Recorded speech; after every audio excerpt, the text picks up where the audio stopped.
a todas y todos. Bienvenidos a este podcast donde vamos a adentrarnos en el mundo de las redes de computadoras.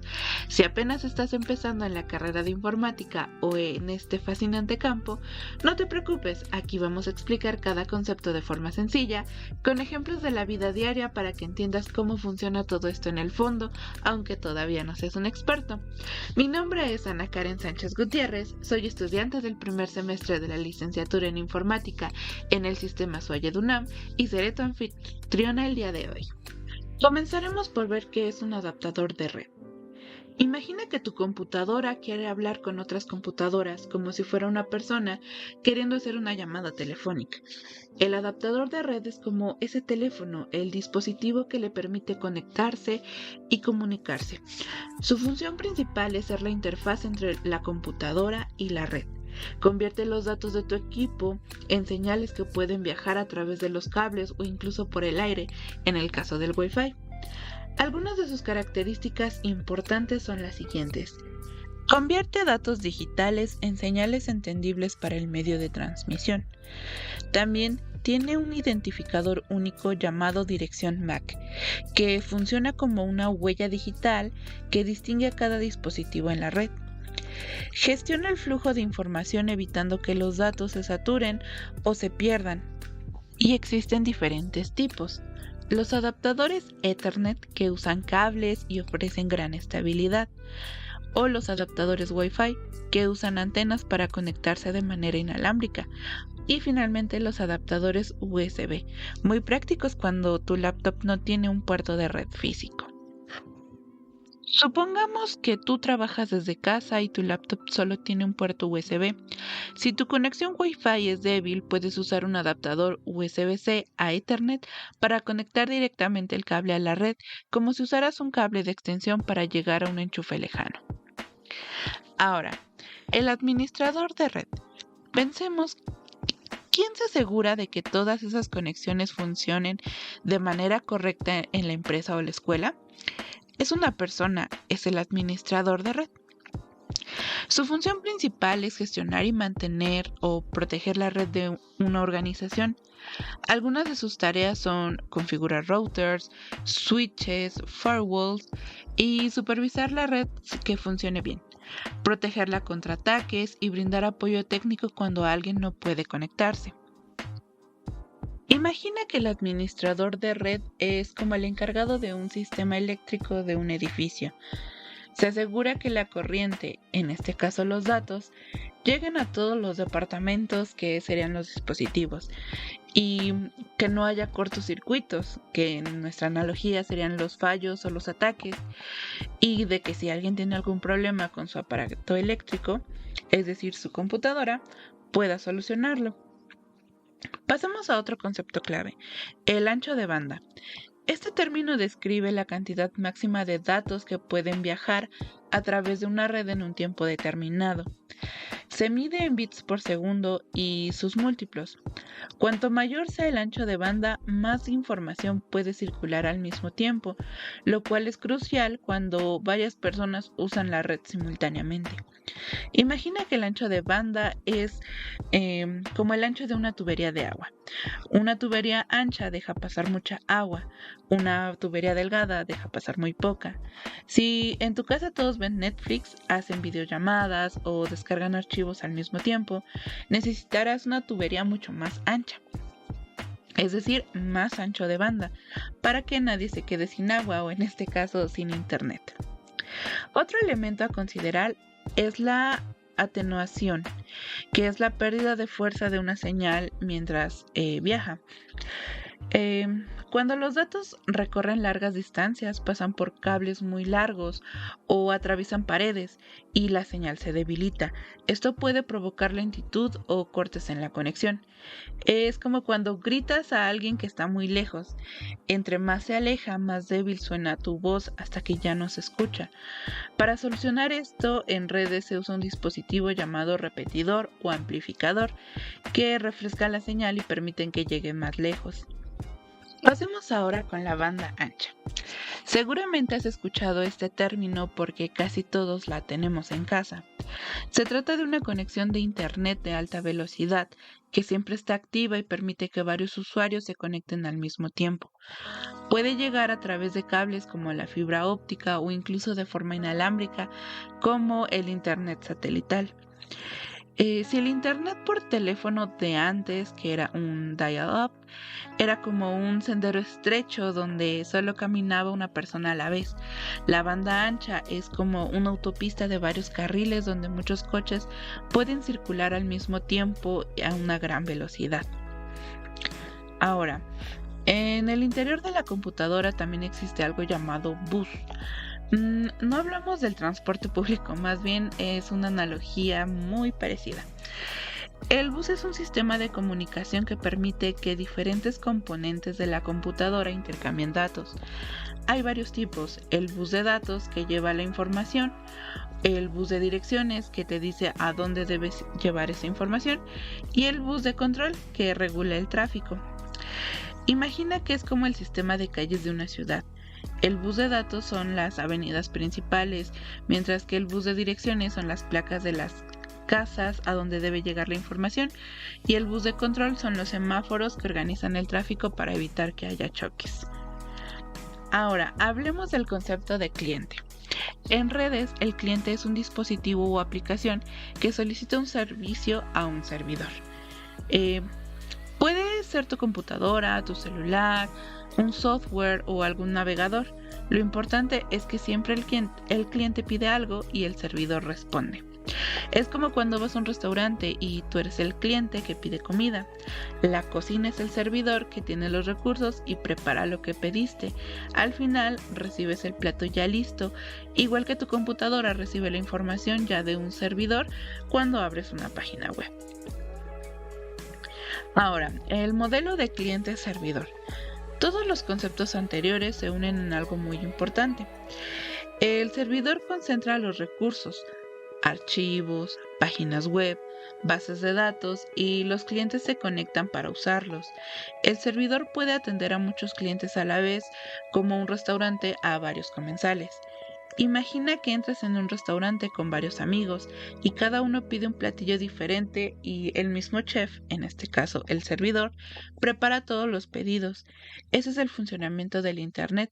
Un servidor puede responder a miles de solicitudes de clientes al mismo tiempo. Exploremos ahora el concepto de dirección IP. Imagina que cada casa en el mundo tiene una dirección postal única: la calle principal, la colonia, la ciudad, y gracias a esa dirección el cartero sabe exactamente dónde entregar una carta. En Internet pasa lo mismo. Cada dispositivo tiene una dirección postal digital a la que llamamos dirección IP, y existen dos versiones principales. La primera es la IPv4, que usa 4 números separados por puntos, como el 192.168.1.100. Es como un sistema de direcciones de 4 dígitos que nos quedó corto porque ya hay demasiadas casas digitales, por llamarlo de alguna manera. El IPv6 usa una dirección mucho más larga, con números y letras. Es como haber inventado un código postal tan detallado que no alcanza para millones de dispositivos. Además, hay IPs públicas, visibles desde Internet, o privadas, que son visibles solamente desde dentro de tu red local. Hay algunas estáticas que nunca cambian, ideales para servidores, o dinámicas que se asignan temporalmente, como las que recibes en tu casa. Exploremos ahora el concepto de dirección MAC. Si la dirección IP es como tu número telefónico, que puede cambiar cuando cambias de compañía, la dirección MAC es como el número de serie de tu celular, única, permanente y grabada de fábrica. Está formada por 6 pares de números y letras, y la mitad identifica al fabricante y la otra mitad es el número único del dispositivo. Funciona solo dentro de redes locales, como si fuera la huella digital de tu tarjeta de red. Ahora, veamos qué es el DNS, o sistema de nombres de dominio. Seguro te ha pasado que quieres entrar a Google y solo escribes google.com.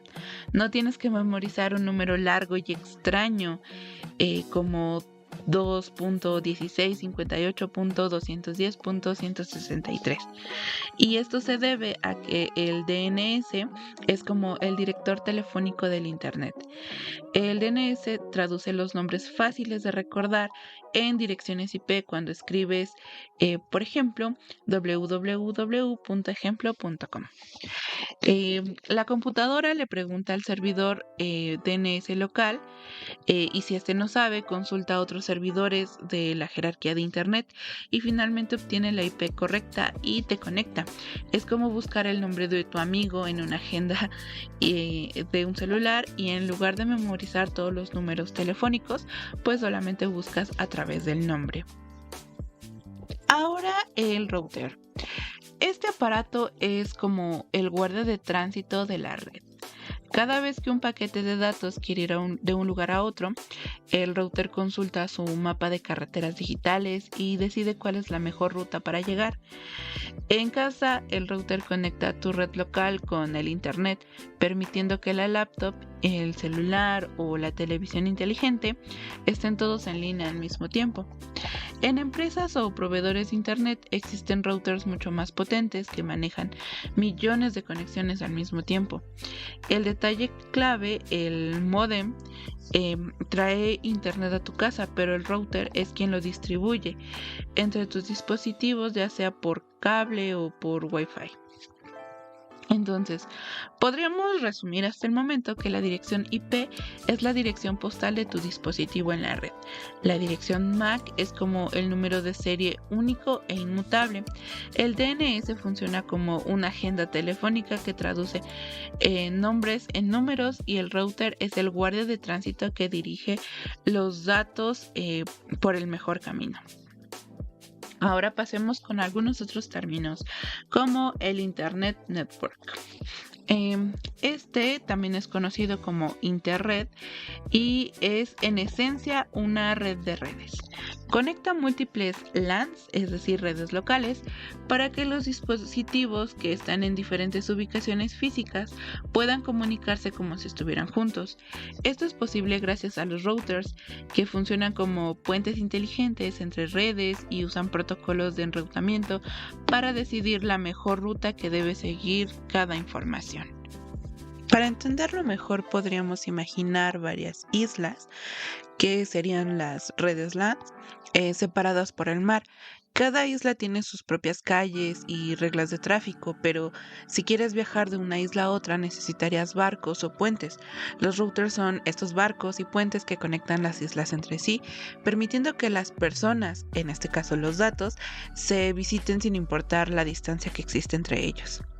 En resumen, un Internet Network permite que varias redes distintas hablen entre sí y es la base del Internet. Ahora, una intranet es una red privada que usa las mismas tecnologías que el Internet, como un TCP, IP y navegador web, pero está limitada a los usuarios de una organización.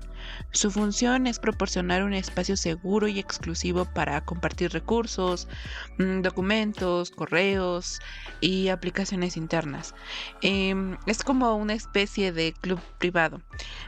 Por fuera parece un edificio común que usa puertas y paredes como cualquier otro, pero solo los socios con credenciales pueden entrar. Dentro los miembros pueden disfrutar de servicios y espacios exclusivos que no están disponibles para el resto del público.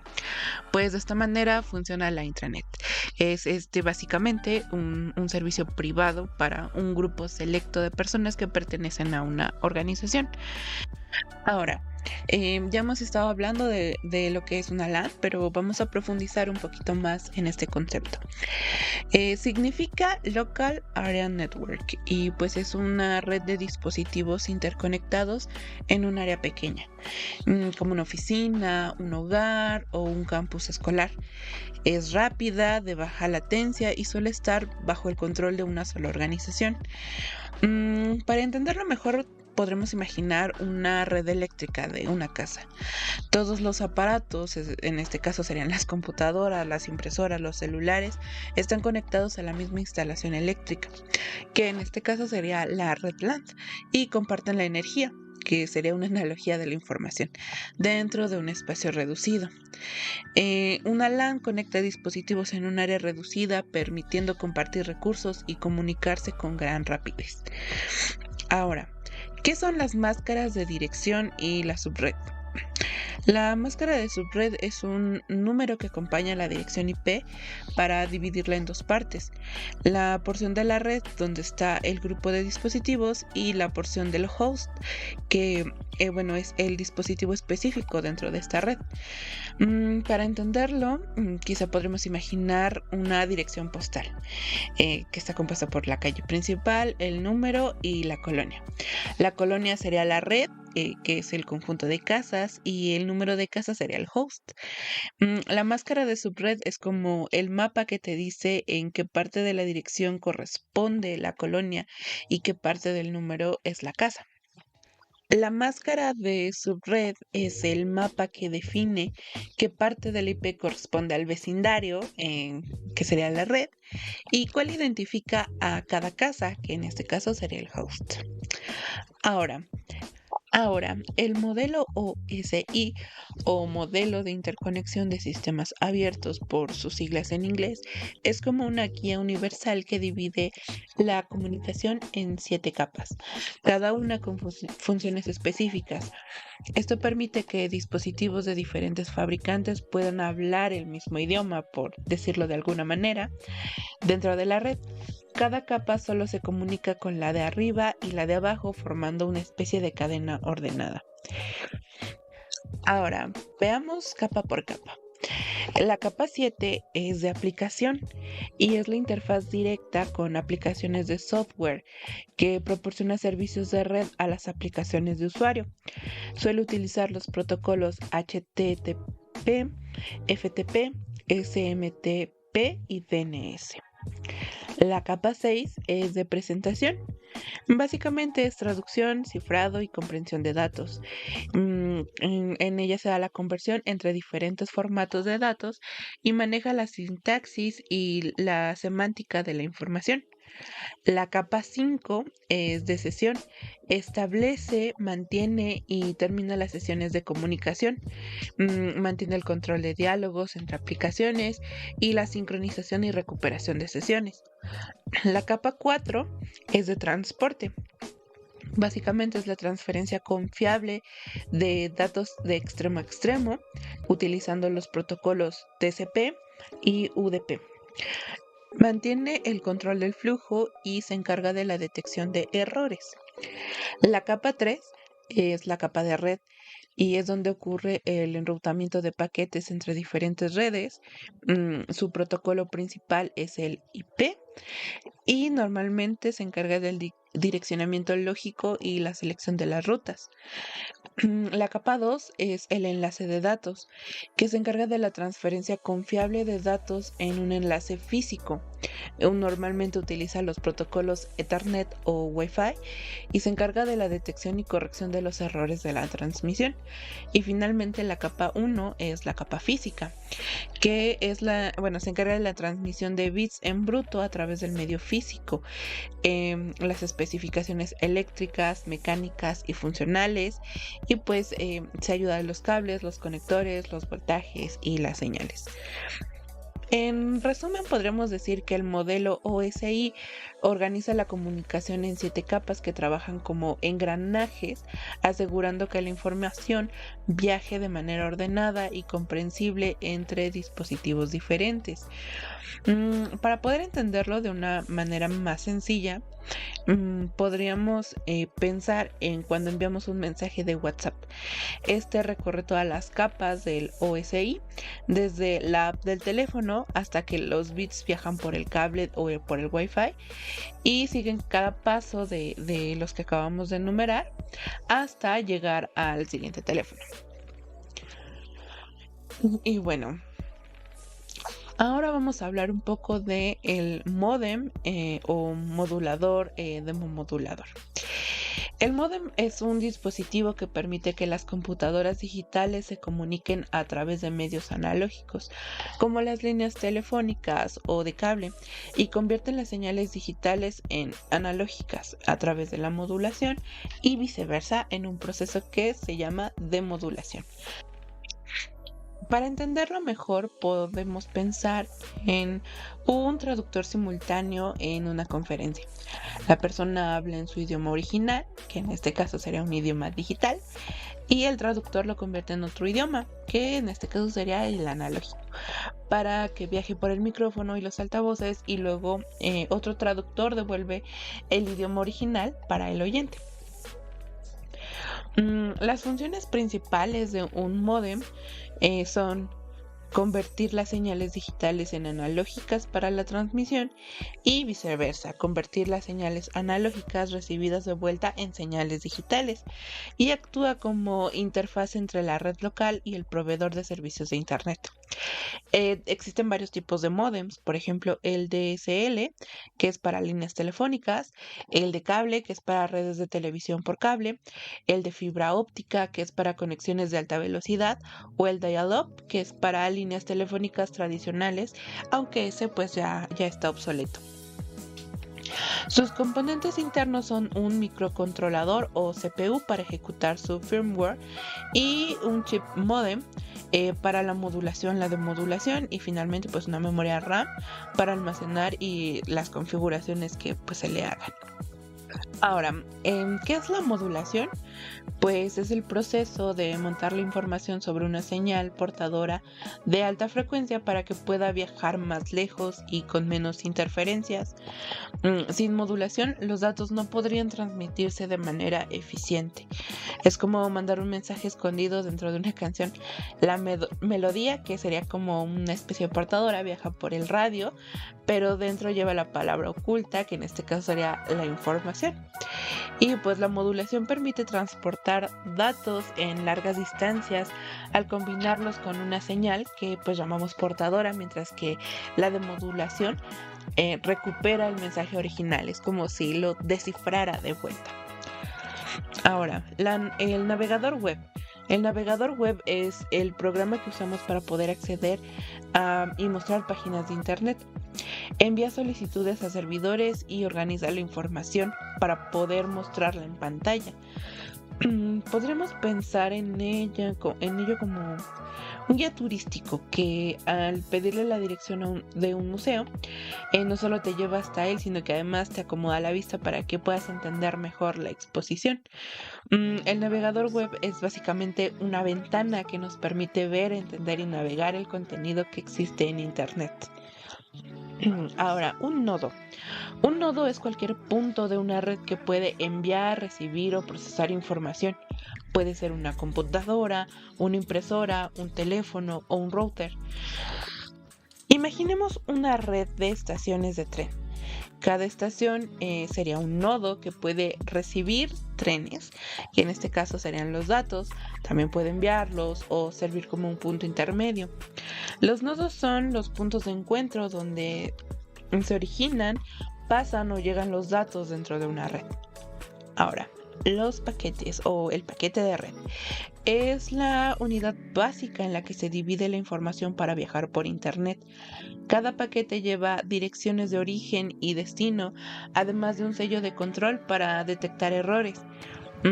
Es como enviar un libro en sobres pequeños, y cada sobre contiene la dirección y número de página para que al llegar todos los sobres puedan volverse a unir en un orden específico para reconstruir el libro completo.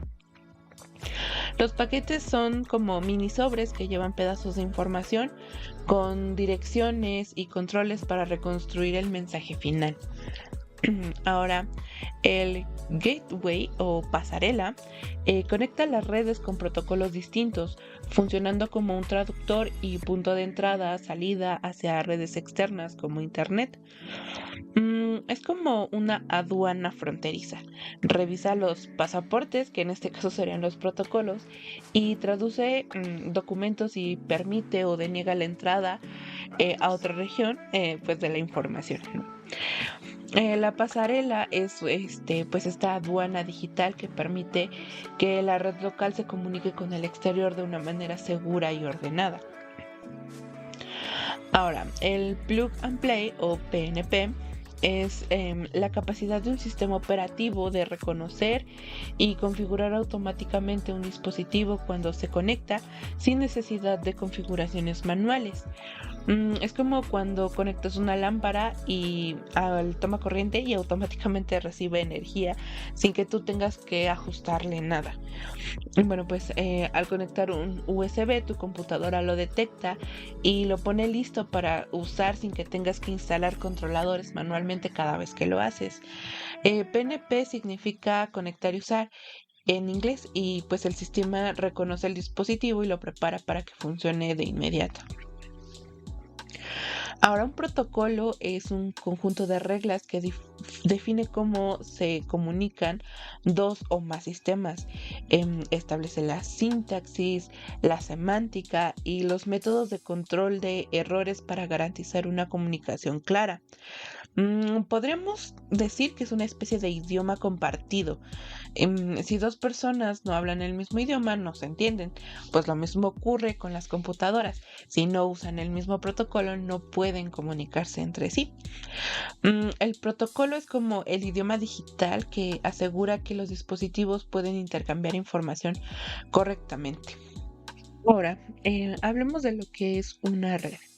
Podemos definirla como un conjunto de dos o más dispositivos llamados nodos que están interconectados y comparten información o recursos. Según su alcance puede ser local, metropolitana o amplia. Un ejemplo muy cercano es la red Wi-Fi. Por ejemplo, de casa, que ahí los dispositivos se conectan entre sí para poder compartir internet y archivos. Ahora, ¿qué es un repetidor? Este es un dispositivo muy sencillo pero fundamental. Su tarea es amplificar y regenerar las señales que ya se han debilitado por la distancia. Así la señal puede recorrer trayectos más largos sin perder calidad. Imaginemos una red muy extensa con mucho cableado de cobre. Si colocamos un repetidor a la mitad, aseguramos que la señal llegue con mayor fuerza al otro extremo que de lo que llegaría si recorriera esa distancia sin el repetidor como intermediario. Ahora, ¿qué es un servidor? Pues es un equipo o un programa que siempre está en espera, por decirlo de alguna manera. Está listo para responder cuando otro dispositivo llamado cliente le pide algo. Los servidores pueden almacenar archivos, aplicaciones, correos electrónicos o páginas web. Por ejemplo, cuando entras a una página, tu navegador le hace la solicitud al servidor web y este te envía la información para que puedas verla en la pantalla. Ahora, continuemos con la tarjeta de red, también conocida como NIC. Es el componente físico que permite que un dispositivo pueda conectarse a la red. Su función es transformar los datos digitales en señales eléctricas o de radio o a la inversa y volverlos en datos legibles. Un detalle curioso es que cada tarjeta tiene una dirección única llamada MAC y que es la que identifica lo que la identifica en la red. Ahora, hablemos de los TCP o protocolo de control de transmisión. Este protocolo pertenece a la capa de transporte que ya habíamos visto anteriormente y es el que garantiza que los datos lleguen completos y en orden de un extremo al otro. Y pues como lo hace, pues divide la información en fragmentos y confirma que cada uno llegue, reenvía los que lleguen a perderse en el trayecto y regula la velocidad para que la red no se sature. Por ejemplo, al descargar un archivo, el TCP se asegura de que recibas todas las partes en orden y sin errores. Ligado a esto tenemos el conjunto TCP/IP. Es el conjunto de protocolos que forman la base del Internet. Mientras el TCP se encarga de la confiabilidad y la entrega, el IP se encarga de que los datos viajen por la ruta correcta a través de diferentes redes. Gracias al TCP/IP podemos comunicar dispositivos en todo el mundo, aunque estén en redes distintas. Otro concepto clave es la topología. Se refiere a cómo están organizados los nodos dentro de una red. Puede ser en bus, donde todos comparten el mismo cable. Puede ser en estrella, en donde existe un nodo central que conecta a los demás. Puede ser en anillo, donde cada nodo se conecta con el siguiente, formando un círculo, o en malla con múltiples caminos para asegurar una redundancia que haga más confiable esta red. La topología que se elija impacta directamente en el rendimiento y la resistencia de la red. Y pues ya habíamos visto en algunas otras actividades que en realidad no existe una mejor que otra, sino que cada una tiene características diferentes que se adaptan a necesidades diferentes. Ahora pasemos al cable UTP. Este es el famoso cable Ethernet que probablemente has visto conectar a una computadora o al router, y está formado por pares de hilos de cobre trenzados, lo que ayuda a reducir las interferencias. Existen distintas categorías como el Cat5e o el Cat6, que define la velocidad y la distancia que puede soportar. Y pues por último, la WAN o red de área amplia. Se trata de una red que cubre grandes distancias geográficas, uniendo redes locales en diferentes ciudades o incluso diferentes países. Para funcionar utiliza estructuras como fibra óptica, satélites o microondas y protocolos especiales que permiten enrutar el tráfico. Un ejemplo sería la red que conecta las sucursales de un banco alrededor del mundo.